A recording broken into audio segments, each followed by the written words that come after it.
welcome back to Goldbridge Saves Football. It's the end of week edition, but it's the start of something exciting as the Premier League returns. We've got lots of either-ors. We're going to be talking about somebody potentially getting the sack. Are Arsenal in trouble? Have Liverpool found their man to take them beyond the Klopp revolution, or is this their one chance to win the Premier League? I'm also joined by Will. He's got a smug face. He's smugger than Ollie Murs when he wins another best-looking male competition from the over 70s. Yeah, I'll take that. That's probably one of the nicest things you've ever said to me. Yeah. I've been compared to Ollie Murs in the past. A bit of a B-Tech version, I'll add, so I don't know where that lands me. B-Tech Ollie Murs, God. Yeah. That's really falling off. Yeah, no, it is really, isn't it? But no, a fantastic week of Champions League action. I absolutely loved it. Yeah, we're not going to talk about that much because the Premier League's back. That's why I said the Premier League's back. But look, get your comments in. I was on That's Football last night and I want you to get involved in the podcast. 2 words that sound good but that are not good. Just think pearl necklace and you'll be on the right track. I've got my 2 words. It's very apt for me, actually. I've been a Birmingham City fan. The project sounds good at the moment. It sort of is delivering, but not really on the pitch. Golden showers. Different to mine. Definitely different. I know if I said to my gran, rest in peace, do you want a golden shower? Yeah. We'll end it there, actually, because who's delivering it? You're not doing that on my gran. A golden shower. Definitely not. Sounds like it could be like a nice moisturised shower. Well, I like a shower and I like gold. Yeah. But I definitely don't want a golden shower. No, look it up. And also, like, how dehydrated you have to get to give a golden shower. Someone on the show last night said, very obviously, cream pie. Yeah. Yeah. Iron Maiden, actually, is a good one. Rock band, but actually, quite horrific death device from the olden days. Oh, really? Yeah. Anyway. Go on, yeah. Let's get back to football. Let's get back to the lots Premier to League. get into. I've got a cracking either or, Kane or Shearer to talk about. We're going to bring Bellingham into one as well. We've got the Premier League's back, though. Arsenal, I think, are in trouble, but you want to bring something a little bit closer to home into the show. Yeah. It's not the wife. She refuses to do that. Just imagine if she just appeared. Hello, it's Will. It's a nightmare living with him. She comes out the barrel. It's not just in the studio. It's in the kitchen as well. This is like a What's birthday this? cake. Lasagna. What a brat! What a brat! Yeah, go on. Ten-Hag. Yeah, great manager. Are we on the way? Bournemouth. You've already lost them at home this season. If Bournemouth get a victory there, the pressure's mounting. Could this be the final call? Could Ineos say, "Hello, Gareth. Your time is now. Good luck in the summer. Then get yourself to Old Trafford, my boy." What? Like literally sack him now? No, if you're going to give a manager a chance for the rest of the season, I think it'd be a good time just to evaluate what's there yourself. Yeah. And rather than come in and you know what it's like in pre-season training, everyone's going to be on their best form, give the best stuff, and then you just round in a circle. So actually, a bit like with what happened with Ralph, give him a time to shine or not shine. You know what? This is probably the first time you've had a good take. Yeah. Because you've caught me on the hop like a bunny rabbit chasing lettuce. Nice. Or escaping a farmer's field with a carrot between your mouth. I'm caught on the hop, but I actually think that you might have hit on something that I don't want to happen, but does make sense. I've seen Man United lose to Liverpool in December. You know, you sat having a coffee in Manchester, which I was. You check your phone at 10 o'clock. Breaking news, Mourinho's been sacked. Where did that come from? Yeah. It was a surprise. So these things have a way of surprising you, sackings. And I think people need to realise this. A sacking very rarely is, I was expecting that at that time on that day. It tends to be a shock. So I think, Van Gaal, many people thought he'd get the sack. They sacked him basically the afternoon or the night or the morning after we won the FA Cup, which people thought, ooh, that's interesting. So I think if Man United were to lose this game against Bournemouth, which is, let's be honest, possible. Bournemouth aren't a bad side. It's at Bournemouth. United will play it like a game of basketball, which is interesting because I think Michael Jordan owns part of Bournemouth. It's a different Michael Jordan. Is it? Yeah. Oh, I genuinely thought it was... He's called Michael Jordan. I thought it was the bouncy one. No, he's not the bouncy one. Oh, I genuinely thought it was. No. I think a lot of people do think that. No, I don't think many people do. I did. Anyway, moving on. It will be like a basketball game. It will be back and forth. And Bournemouth are at home. And if Man United don't turn up, they could well win that. That is the sort of game that sacks you more than losing to Chelsea in the last minute, as frustrating as it was. If we did lose to Bournemouth, could Ineos take Sunday and then go Monday morning you're sacked? The only reason it would make sense, I don't know what I think about it, would be you've got all of April and May to go, Julian, not talking about John Lennon's son, that would be... Or Joachim. Or any other Julian you can think of. Who was Julian Carey? He would be a very good, Could be on the short diverse list. Manchester United manager. Don't know what his football tactics are like, but his jokes can be quite rude. He'd have some good... Give him a chance. He'd have a lot of 2 words that sound good. Yeah, he would, yeah. But are actually sexual. Nice. Anyway, it's not Julian Carey. I'm talking about Julian Nailsman. Because he would be perfect, because you would go, hello, Julian, come over to Manchester in mid-April. Let's have a chat. That went well, didn't it, Sir David? It did. Maybe we should have another chat next week and have a chat with somebody else. Ooh, this has given us a couple of months before the end of the season to have lots of chats and make a good decision. So, yes, I don't want to sack Ten-Hag, but logically, there is something to be said about if we were to lose to Bournemouth, maybe if you're going to make that decision, and I don't want you to, you do it now. So is that you saying you want Nailsman?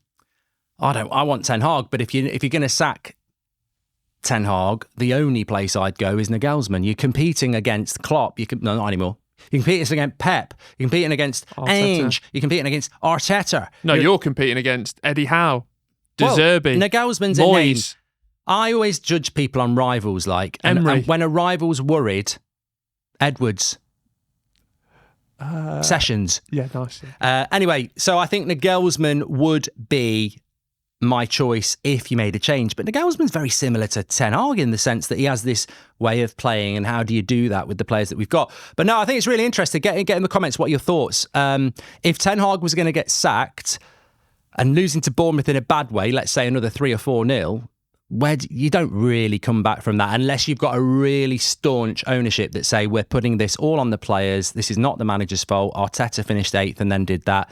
If you're going to make the decision, it's like in a marriage, isn't it?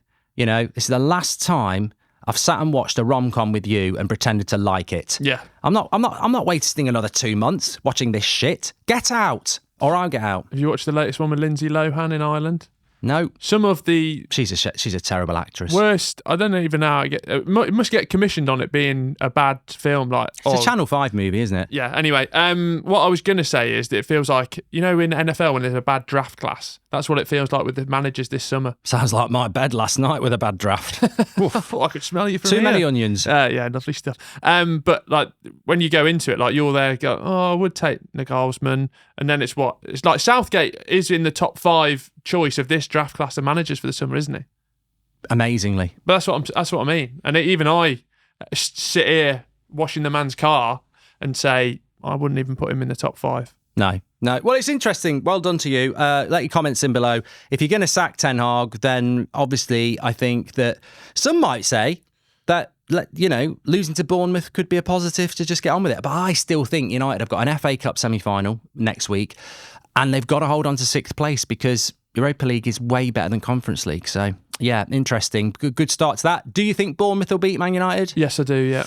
I see every game I look at United and go, now I just don't know. I think this is the sort of game that even if you win it, people will still moan. I can see it being a draw, actually. Really? Yeah, 2-2. There'll be goals. To be fair, though, it's coming back off a really, well, I was going to say really good Liverpool result, but then the performance is so Jekyll and Hyde, isn't it? Like everything's Jekyll and Hyde about Man United. Ten-Hag, is he good? 1 week he's great. The performances are that way, and then I don't know, it's just all over the place. You know what? It would be like you being naked, wearing an apron that's really attractive from the front. Nice. And you go, actually, the apron's taking my attention from the way that you might be naked in there. And then you turn around and you go, going forward. He's not wiped his arse. Going forward, it looks good. Yeah. From behind, it's horrific. Yeah.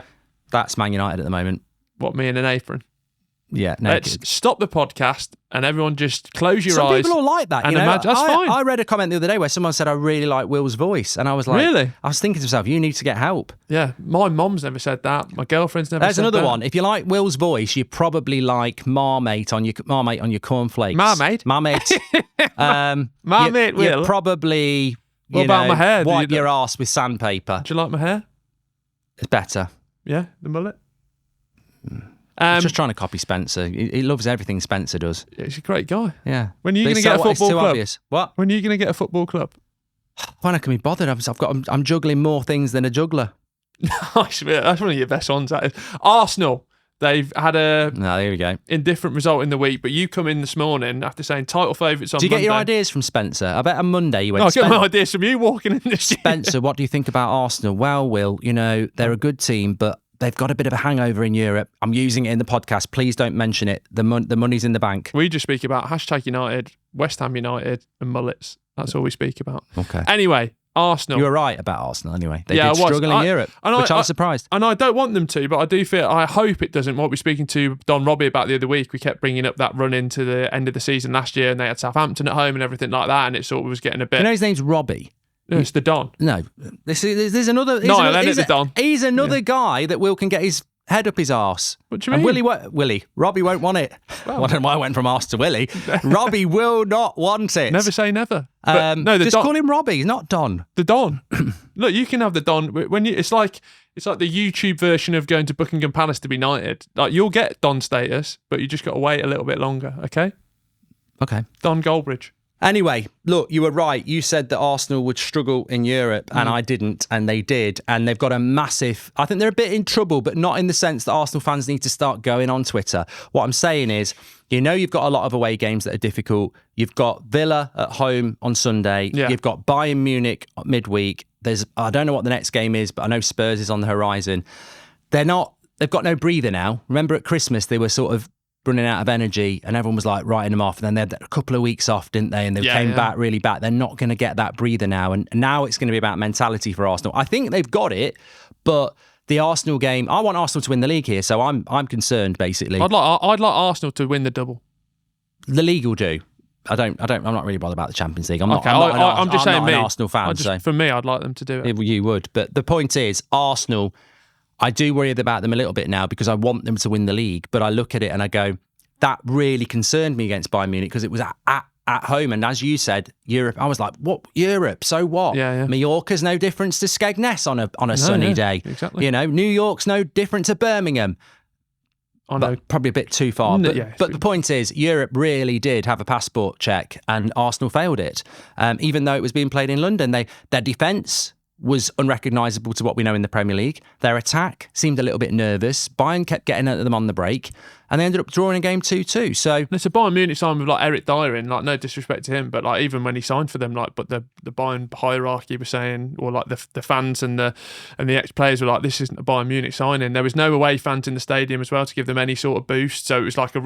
Why? They were banned, Munich fans. Were they? Yeah. So it was like a real free, not a free hit, but I didn't even know that. You'd expect them to sort of crack on there. And I just felt with the Saka stuff at the end, with the Gabriel handball, it just turned into like quite an emotional night. Not in terms of like everyone crying, but like the way Saka was going at the ref. And you've got that's where Man City are robotic, isn't it, in these situations? Yeah. You just like tunnel vision. Here we go. Do you think it should have been a penalty on Saka? And do you think Bayern should have had a penalty as well? I actually don't think both penalties should have been given. I actually think it's common sense from the referee to just be like, that is stupid, but let's just crack on. And also, the Saka one, the slow-mo, he's off the floor before he even gets to Neuer. Like, he's throwing himself in his direction. I tell you what, I was listening to our podcast the other day, which is only half arrogant because listening to my You just listen to yourself. Listening to myself back is really arrogant, but when Will's there, it makes it acceptable. But I was listening to us the other day and I was like, we should have our own radio show. I can't believe that radio stations aren't going, these two would make add call-ins and producers, and we would be a brilliant radio show. But also, this is why it's called Goldbridge Saves Football, because we are passionate, but we're also fair. Like, I've seen so many people this week going, it's an outrage, it's not a penalty for Arsenal, or it's an outrage, it wasn't a handball. And I actually think I agree with you on both of them. You can't be passionately against VAR and bad officiating if you're not going to be even-handed. And not every refereeing decision is there. I think people have fallen into this trap of, refereeing. Your point is stronger if sometimes you actually give them a bit of credit. And I thought with the handball for the Bayern Munich one, it's a technical handball. Yeah. And if you give it, Arsenal fans would be going mad, and I would, because I'd be saying, come on, common sense. Raya's not taking it. Gabriel's there. Raya's thinking he's taking it, and then he's gone, oh, you're going to take it. He's not getting an advantage. Yeah. And he's passed it across to Gabriel, who's picked it up to take it. So it would be a technical handball, which is a joke. You don't want that. As for Saka, I think he kicks his leg into Neuer, and it's not enough for me to give a penalty. So I thought they were bang on with both. If we want our own TalkSport show, though, we're going to have to disagree on everything. Yeah, but that's so 2017. I think actually people want good conversation now, where there will be disagreements, but there will be good conversation. Arsenal, Villa, weekend. You know what? I think Arsenal, I'm a bit worried because the Bayern Munich thing could get in their head. But what I think is going to happen is they'll play Villa. They'll switch back into Premier League mode. They'll probably be 3-0 up at half time because Villa are playing Thursday night themselves. And then they'll go to Bayern Munich and they'll go back into European mode and it'll be tight again. Villa have got European game tonight, haven't they? Yeah. So that, and also obviously got a bit more rest on that. Lily Savage, Julian Clary. Who would think we'd be giving these what were formerly drag artists shout outs on this show, but we're that good and diverse. I'm a massive fan of RuPaul's Drag Race as well. Have you ever watched that? Lily Savage is dead now. Yeah, well, she's not on that. But Julian Clary's not dead, although some would say his career is. No, this is very niche. Yeah, this is very niche. Anyway, what I was going to say is... Big fan of the drag act scene in the 90s? Big fan of RuPaul's... Well, not in the 90s. That's why you mentioned it. No, RuPaul's Drag Race, very good show. You get emotionally invested in that. If you want to have a watch of that, you just, the characters in there and... I quite liked Lily Savage, even though it was a Scouser. Blank. Yeah, just very funny. But big friends with Cilla Black, who, as a Scouser, I've heard a lot of bad things. Cilla Black, yeah, a lot of bad things come out about Cilla Black. The reason we're doing this is because actually we're very clever and we work into things. 2 words that sound nice that aren't, get in the comments, but also celebrities that you've met that were very disappointing. I was on a forum and mentioned this before. Cilla Black gets loads and loads of stick. She's dead now, so we can say it. We would say it anyway. But apparently... In real life, very, very bad. But I read a story about Bruce Forsyth yesterday, who apparently was a right miserable git as well. Yeah, you can imagine he's up there when he's performing. It's a bit like you. People don't see it off camera. You're obviously high energy and you come in here absolutely miserable sod throwing your toys Another about. One, Alison Hammond, the one off the Bake Off, like that. I met her once. Do you know who I am? That's what she said. Really? Talking to a driver yesterday who's driven around loads of times, says she's a really nice woman. You probably caught her on a bad day. And I said, that's the thing. You can catch them on a bad day. Well, say Cilla Black, our mutual friend that's helped out you with some of your posts on a certain social media site, actually spent Christmas at Cilla Black's and had a great time. See, this is what I mean. And I walked out Sainsbury's a couple of weeks ago. There was probably about a 16-year-old lad. He'd been waiting in the rain for a signature. I just wasn't in the mood. I said, fuck off. And, and I'm actually a nice guy. And they cried and I still said, F off. I've told you once before. I've got a real niche That's a lie, by the way. You remember Adam Richmond from Man Eats Food? Yeah. I didn't meet him. My old boss, Steve, he was on a plane and we used to do this thing where we had new people start. I used to do some dream sandwich, really boring. He was like, I'm on a plane with Adam Richmond. Should I ask him dream sandwich? And he was like, we were like, yeah, good. And he just went up to him and before he even spoke, he went, not now, buddy. And he just dismissed him. Yeah. There are such things as arrogant celebrities. Yeah. Get in the comments. Anyway, yeah, I think Arsenal will beat Villa.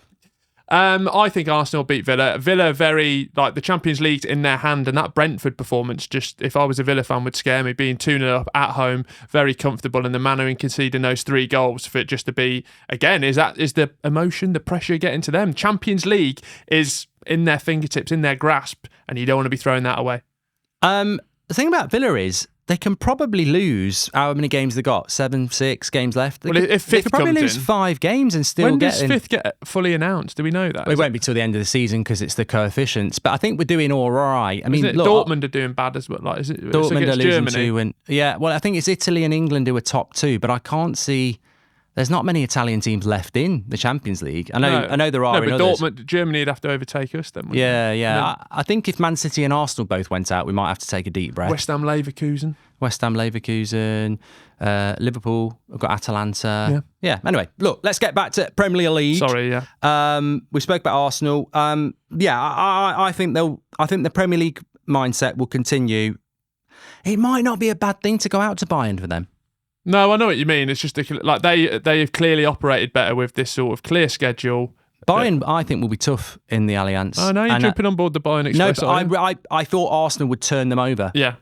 And it's a good team. Turnover. I'm having a go. What? Don't know. Maybe we should put them on. I was talking about a bloody cake. Yeah, nice, yeah. Like a cake that's got the better bit on the bottom. Yeah. What are you talking about? What I was going to say is... I bet that's not in there. No. Don't stop clipping things because you think it's worrying. We've never done that before on this podcast. I'll tell you what, I listened to the Monday podcast. I was like, that's been taken out, that's been taken out, that's been taken out. The audience want the controversy that is funny. And I want a job, so... It's innuendo. Innuendo's fine. Yeah, lovely. As I always say to people, innuendo's fine. If you say it, you get cancelled. Man City, They've got Luton at home, but we wanted to touch on it. No, steady. Phil Foden. Yeah. A fantastic couple of weeks for him. The Villa hat-trick, then going to the Bernabeu. So I thought City were rubbish in that first half, and the best time was when they were on the break, all at the game, shots on the edge of the area, Foden looking amazing. But you came in this morning, and you really rolled me up. You said Phil Foden or Jude Bellingham. I didn't. I said Birmingham are in the bottom three and they're going down. Yeah. There's your Birmingham mention. Notice we're not getting them anymore because we're in the bottom three and they're going down. I don't want them to go down, by the way. I know a lot of Birmingham City fans, but he has to get Birmingham City into every podcast. And you've noticed recently, even the comments of he doesn't talk about Birmingham much. No, because they sacked Rooney and they should have kept him. Well, no, don't. Right. I knew that would get you. Yeah, shut your mouth, you. You see, you're absolutely right. Phil Foden or Jude Bellingham. That was what you came in. And there's a bit of discourse online about Jude Bellingham sort of, when it doesn't go his way, throwing his toys out the pram. I like it. Yeah, I think that makes him the player he is. Like, he's going at the referees too much. If you don't have that fire, hunger, desire in your body, you're not getting the Jude Bellingham that everyone adores. So you can't slate him then for the reasons that bring him up to that level. So I understand why people might turn their nose up, especially City fans, but Jude Bellingham needs that, and that's what makes him. That's his engine. I remember going around my grand's house, cup of tea, went in the biscuit tin, hardly any left, and been there for ages. I went, I only see you once a month. I'm busy. When I come round here, I look forward to a cup of tea and biscuits. You haven't got any biscuits in. Should I not say that and go, oh, it's fine? Bellingham is moaning about stuff that's relevant. Yes. Like some of the refereeing decisions weren't great. And even if they weren't, it's a passion. Yeah, and that's what you get from him. But you've said Bellingham or Foden. Yeah. Well, look, Man City, just on that game, they're so bloody lucky. Like, why? They've got Luton this weekend in between Real Madrid. Yeah, but Arsenal have got Villa. Oh, what a surprise. Who set that up? And also, when it comes to Man City, I've always got conspiracy. Yeah, you have. Against Real Madrid, if I was Real Madrid, I'd be like, not again. I mean, the first Foden one, you go, oh my God, unstoppable goal. How often does that happen? And then Vardiel, left-footed fucking left back, cuts in on his right foot and bends it in, and you go, we've just conceded two bangers in the space of a few minutes. They got shafted with the first goal was a deflection. They were at Real Madrid, were all over him though. But not to the point of like... Valverde's goal was better, and technically... Yeah, and the second goal was a deflection as well. I just think Man City didn't play well. Haaland disappeared again for no service. Real Madrid defended really well, and Man City scored two worldies. And that's the thing about Man City. Somehow they always find a way, which is why I am very concerned that they could end up with another treble. Because even when they're... What was that advert? Even when you're wet, you're dry. Who's that? That's what she said. What was the advert? Even when you're wet, you're dry. That's one of them. Isn't that one of them things you go? Even when they're wet, when they're dry. I get wetter as I dry you. Look, someone in the chat will know. I'm sure there was an advert that was even when you're wet, you're dry. But would you go Phil Foden over Jude Bellingham? I'll tell you a story, right? Jude Bellingham, for me, and I said this on TalkSport today, Jude Bellingham, Phil Foden's a fantastic player, and I would probably say Phil Foden and Saka for me are world class now. Yeah. I rate them both. Bellingham has something that Foden doesn't have, integrity. Phil Foden is a world-class player who is a silver spoon. He's come into a Man City side. It's not his fault. He's come into a Man City side with massive wealth, massive talent, and a great, great manager. And he's a natural-born talent. He would have gone into Arsenal or anywhere else and been a great, great player, but he didn't. His circumstances, he's gone into a great Man City side. No, but he's a Manchester lad. Jude Bellingham started at 16 in the Championship for Birmingham City and played over 35 games. Yeah. He's then gone to Dortmund and he's now at Real Madrid. I think I have to say Bellingham because it's just romance. It's Roy the Rovers. His story is a better story than Foden's. They're very, very close, but I'd very different though as well. Yeah, I'd lean towards Bellingham because I just think his story's better. I think it should be nailed on now for Rice, Bellingham, Foden as that three. Because Foden through the centre with De Bruyne. Yeah, you've got to... He won't do it though. No, probably won't. But I still love him. Who do you think is going to win the Ballon d'Or? It's a great question. Jude Bellingham currently odds-on favourite from the latest Instagram graph that I saw, which could be taken out of context. But it's so up in the air. I'd give it to Jude Bellingham at the moment, but then we've got the Euros, we've got the rest of the season to play out. You know what I worry about? What? Copa America. Yeah. Messi wins it. Oh, there's another reason to give it. What are you basing that off? You can't be MLS for. Apparently, they're creating a Disney Cup in the MLS right in September that they're going to call the World Super Tournament Club Best Tournament Ever. Nice. And MLS are trying to get Miami to win it. And then if they do, they'll give him the Ballon d'Or again. I mean, that sounds absolutely mental. It is made up. But I do... This could be the most exciting Ballon d'Or for a long time because there's no Messi and Ronaldo. So it's the crowning of a new era, and I don't want it it just to become the Mbappe. The Ballon d'Or for years has had problems where it just gets lazily, deservedly most of the time, but lazily sometimes goes to Ronaldo or Messi. And I think we've got the opportunity for the first time ever to actually think it through. I think Foden might be a consideration. The Euros will have a big factor. Bellingham, who wins the Champions League. So, it could be a Man City player. It could be a Manchester City player. Should have been harder last year, I Feels a bit like WrestleMania where Triple H is brought in a new era with Cody Rhodes, Mark, and we're dawning a new era without Ronaldo and Messi. And we got that, like Foden. Could Cole Palmer be in with a shout in a couple of years' time? Yeah, maybe. He's on that trajectory. But back to Premier League, I think it's one of those weekends where Arsenal are the vulnerable ones because Man City are at home to Luton and Liverpool are at home to Palace. Who? Liverpool home to Palace. Liverpool at home to Palace, yes. So, I mean, if either of those two drop points, Man City or Liverpool, you'd be very surprised. Liverpool need to bounce back. They'd have felt they should have beat United. Yeah. Sorry, just on the City stuff I wanted to bring in before we went on another... I think we spoke about... No one's interested in it. No, but I was just saying about what I think the big thing... They've had 5 minutes. That's 3 minutes too Carragher many. brought up the 115 charges in the week. No, we like the people like this. Yeah. On the CBS show. Yeah. And everyone's like... Carragher saying what people won't say, or like that emoji with the skull and bone, so it means like, whoa, he said something really toxic or something out there. And I'm like, that is fact. Like at the moment, Manchester City are currently waiting on 115 charges, which will define a number of Premier League seasons from the past, and it is an asterisk going forward. So I think we should be talking about it more openly, and I'm sure as a City fan, you want it to be done either way, don't you? Like, you don't want this hanging over you as well. You can't dismiss what's out there because this is fact and we need a solution to it ASAP, Rocky. If I was a Man City fan, and it's not the same, but if I was a Man City fan, I spoke to a Man City fan yesterday, I've spoken to a few, and they're sort of like dismissive, well, we'll have to, whatever happens with that. And I was like, this is a little bit like going out with your mates and everything like that, and the police have got your laptop. And you don't know you think you know what's on there, but you're sort of like going, oh. Or you do know what's on there, and you're going around like happy as, we'll see what happens. Well, look, what is on the laptop, we don't know, but Man City have got 115 charges, and only they know what's on the laptop. Yeah. And their fans just seem very relaxed about it. What did Carragher say anyway? No, he was going through a tournament predictor, and he was like, Manchester City to win it with 115 charges against them. That's all he said. And it was just like, you can say that. Yeah, exactly. I've noticed as well that there seems to be a reluctance to say anything about it, and you can. They've been charged. Not Ian Wright brought it up on Monday Night Football a couple of weeks ago. Everyone was like, oh, well played. And it is well played. But the mainstream don't do it enough. But it's like, this I think fans do. Well, I don't know if it ties into the Premier League and the broadcast rights, but it is like a big thing. It's a bit like refereeing, isn't it? Well, it's like, I know you go on about the integrity of the Premier League this year, and there's a lot of things that bring up that. But like, imagine if in a year's time, City get done and they get Premier Leagues taken off. What have we just spent this whole year doing? Well, the facts are, if you don't know, their 115 charges range across a period of 2008 to 2016, maybe, something like that. But it's over a period of at least 5 years. So, and that's a foundation that Newcastle can't build with their wealth. So it leads to 2024.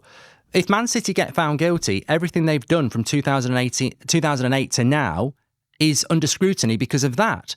They've been charged. What that means is they feel that there's evidence there for them to answer. If they get found innocent, then everyone will have to say, oh, they got away with it, or they're innocent. But if they get found guilty and they have been charged, it's not something where you can go, you can't talk about it. Yeah. There's going to be an outcome, and it should get mentioned more, because I genuinely look at it and go, I don't know whether this Man City success is built on cheating. And also, if you're a Man City fan, don't be going out there trying to defend what you don't know about, because I get why you'd get riled up as a Man City fan, but you don't know what's in those charges, and you don't want to be defending the indefensible if it comes out that, imagine if they're all proven right. I remember as a young lad in 1988, I had the Seoul Olympics on, 100 metres race. Nice. Ben Johnson, Canadian, wins it. Oh, is he? Beats Carl Lewis, Linford Christie. Yeah. Wins it. What a race. Mm-hmm. Very impressed as a very young lad. And he cheated. Yeah. Don't talk about it anymore. Have you seen that guy? The race means nothing. Trying to bring in the dope Olympics, where he's just like, you can all do what you want and just get jacked up. How quick could we go? How fast? It's terrifying to sound, think. Yeah. Mad. Just before we get on to look at the predictions for the weekend. Oh, just quickly. Go on. Quickly, just about Carragher. I don't know whether this is true, but somebody did do a super chat for £5. And that makes me think it's not just a normal mess about. Why would you spend £5 to tell this lie? They said, very distinctively, they were outside Euston train station last week. Jamie Carragher was there, had a photo with him, said to him, you should do a show with Goldbridge. And Carragher said, I'd love to. I think he's quite funny. But Neville won't do it. I keep telling him to do it, but Goldbridge gets right under his skin. That sounds a bit distinctive to me. Or too distinctive if someone wanted their £5 read out on chat. I always read them out. I always read them out. I know you do. I'm not saying if I'd seen that, I'd have read it out for free. I'm not saying you don't, mate. I would have read it out for free. I've met him. True or false? I've met him twice, and I reckon that would be true. He just loves football. Yeah. I don't know if he loves you. Neville's a blocker. What do they call that? And when you're in a club, you go up to a girl that you quite like, or a boy maybe, don't know. Yeah. But and then their mates just there's a word for cock blocker. Yeah. That's not a word that sounds good. That is bad. Yeah, true. Because in any way that would be bad. One big either or we wanted to get through just before we leave is Harry Kane or Alan Shearer. This has reared its head. Well, it's good because it's Newcastle against Spurs at the weekend. Newcastle have had a bad season this year. I have, Man United. So I think there's very big parallels. Very big parallels between Newcastle and Manchester United. Last season, very good year. Both got them to Champions League. Both struggled because of injuries, I think. Both should keep their manager. But Spurs, I never write Newcastle. I mean, where do you think that game's going, first of all? I've said it before, never write off Eddie Howe. Newcastle win, they're above Man United. Really? They're going to 6th, depending on the Bournemouth result later. Newcastle are on this sort of like late charge, aren't they? And they've still got loads of injuries. If they could get Europa League, I still think that's a very successful season for Newcastle. I still think 6th place, whether it's Man United, Chelsea, Newcastle, Brighton, if you can get that, because the other 5 are so distinctively better and deserve it, you get 6th place, I think you've got a right to say, shit season, but actually... Still in Europe. That's not bad. Yeah. No, but I do think it'll be Big Ange. Can't not be backing him. I think some of the performances... even at St James's Park? Never write him off there. No, I think he's Spurs been a bit wobbly lately. On and off. If Wood had hit the post. No, I'm just going Spurs. What about you? I'm not going to go against Newcastle in this one. I think it might be a draw. But I was on William Hill. I think the video's out now. You can check it out on their YouTube channel. And we were doing this head-to-head between Spurs and Newcastle fan, and I was the judge. Basically came down to an all-time 5-a-side team. And I'd gone 2-2 again. And then the final player was Shearer or Kane. Yeah. Really interesting. Get in the comments. I think we'll set this up as a poll on Spotify, actually. So get yourself over to there. Shearer or Kane? All-time Premier League goal scorer against Harry Kane. Where are you going? I would actually go with Harry Kane. I think Alan Shearer, fantastic goal scorer, and when I watch those nostalgic Premier League years, he fills me with joy with the volleys, the headers, your archetypal striker in the box, but he had it all. But I just think Harry Kane's got that and a little bit more. He's the goal scorer, he's the linker-upper, he could play cam, he could play poacher in the box, and I just think he gets an unfair deal because he was at Spurs, didn't win anything. He's gone to Bayern, he's not going to win anything. And I don't know if it's because we all shit on each other, being English, but I just really like Harry Kane. That might be the police coming for you. I think I can hear really? Sorry. No, you know what? I've already done it on William Hill, so people will know if they've watched that already. And if they don't, it is Harry Kane for me. Alan Shearer was, and I'm not on the Chuff Brigade. I have actually seen all of the Premier League, and I have seen Shearer. Funnily enough, I think he only won one trophy, which was at Blackburn, and obviously he was a massive part of that. Man United blew it on the final day. He might not have won anything. Could have won a few FA Cups. Has he won anything? I don't think that's the only thing he won, isn't it? Yeah. So, do you have to win something to be a top player? He's the all-time Premier League top goal scorer. I think Shearer would probably be very unhappy about this, because I think he's got a very high opinion of himself. And I don't get that with Shearer. And he would back himself. No, he's a striker. They're all arrogant. He'd say, I'm better than Kane. I would be disappointed if he didn't say that. That's absolutely fine. I think the problem is a little bit like comparing Schmeichel to Alisson. Like, I will always say Schmeichel at that era was just unbelievable. But in the modern game, he's going to struggle. Shearer doesn't have the creativity that Harry Kane's got.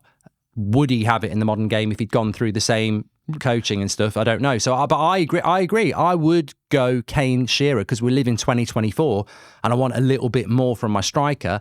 Shearer, I wouldn't understand why people would go with Shearer. He's a brilliant striker, but I think Harry Kane's got more in his, pardon the pun, Arsenal. Nice. Well, speaking of strikers, we need to pick 5 of them. It's Goldbridge. It's a 2-week rollover. It's been going on for so long. I had to sit down and do admin this morning to go through everything. So we're 2 weeks of Goldbridge. Yeah. So before the games happened, it was 56-46. Sorry, 54-42. So it was a 12-point gap. Bloody hell. That's massive. So the first set of game weeks, I won 3-1. I had Chris Wood scored a goal, and I had Garnacho against Chelsea. He got 2. You had Neto for a clean sheet. Okay. And then we go into last week. You had Havertz for 1, nobody else, and I had Mo Salah for 1. So it's a net gain of 2 for me. So it's 56-46 going into this weekend's of Premier League action. And to kick us off with his first pick, it's Mark Goldbridge. You will not catch me. That's what I'm going to say. Catch me if you can. You will not catch me. Okay, I'm going to go with...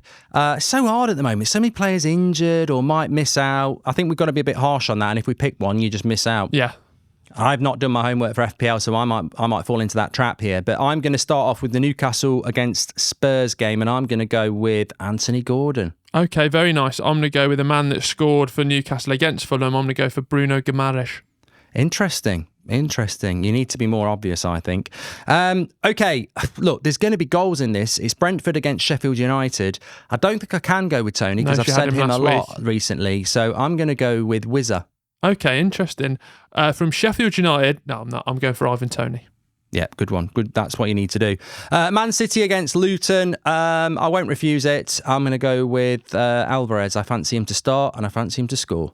I'm going to go for Burnley versus Brighton and Hove Albion. I think there'll be goals in this game, and I'm going to go with João Pedro. Thank you very much.